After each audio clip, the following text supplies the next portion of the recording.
What does the future of Ninoy Aquino International Airport in Metro Manila hold? Well, according to some, the facility could eventually be closed. So, what's the time frame for that happening? And what would happen to the land it sits on? Let's find out.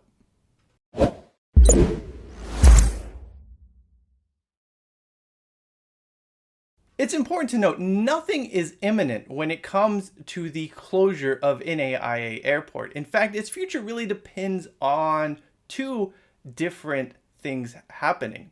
First is the completion of New Manila International Airport in Bulacan, and then the second is the integration of Clark International Airport into the National Capital Region.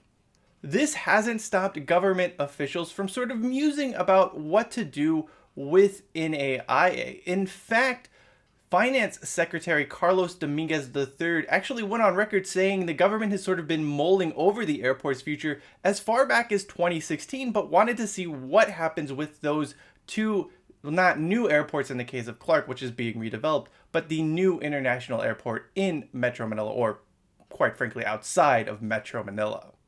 Dominguez also added that should NAIA be closed one day, the government could sell off the land, which would be ideally suited for a mixed-use development. Just how much could the government be expected to raise from a sale of the land NAIA sits on should it choose to go down that path? Well, San Miguel Corporation President Ramon Ang went on record to say he believes that the site would fetch upwards of 2 trillion pesos due to its size and location. Now, of course, Ang is invested in seeing NAIA close its doors since his company is the one developing New Manila International Airport. Speaking of that new airport, we're still a ways away from it finally welcoming flights and passengers and all of that good stuff. So before NAIA can be closed, that airport will need to be up and running. Construction on the facility began last year and it's tentatively slated to open in 2025. The airport will be connected to the North Luzon Expressway as well as the MRT-7 Airport Access North line.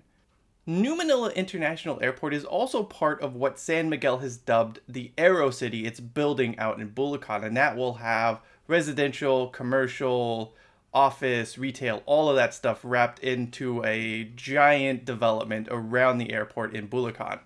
That project itself was recently approved by both the House and the Senate, which means development on that can soon begin as well. At the end of the day, it is years and more likely decades before NAIA could eventually be closed down. We still don't know just how New Manila International Airport will handle all of the capacity flying into the region, and that'll be very important before determining whether or not the existing facility can be shut. Although, if I'm being quite honest here, I don't think anyone will really miss NAIA should it eventually be shut down and the land sold off for a mixed-use development. Additionally, I think you'll see all of the Philippines' leading developers vie for that site because it's actually pretty conveniently located when you consider things. It's close to the Bay Area. It's fairly close to Makati. Obviously, traffic does make that commute a little difficult at times. Well, most times if we are being truthful here. But yeah, an interesting story nonetheless. That does it for me. I'm Cheyenne Hollis, and this is Interesting Asia.